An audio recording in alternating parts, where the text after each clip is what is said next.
trataba de eso. Vamos, que tenía una inmobiliaria. Jonathan viajó a Transilvania y cuando conoció a Tom, le pareció muy extraño. Quiero una mansión en Londres. Me da igual el precio. Además, estaba empeñado en no dejar de avanzar. Se puso un poco pesado. No, no te vayas. Quiero irme. Que no. Que quiero irme. Que no. Quiero irme. No.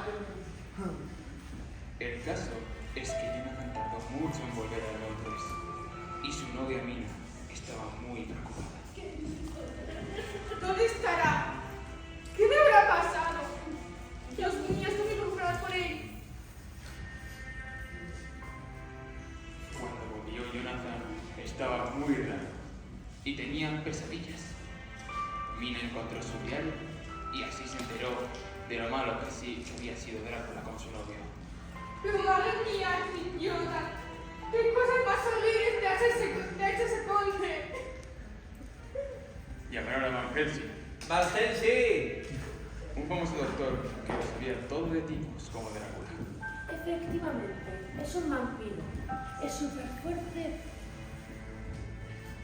Se hace invisible, odia los ojos, las estacas y las cruces.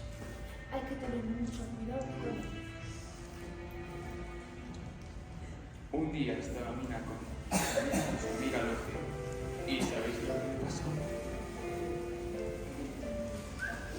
Drácula le cogió en el cuello y...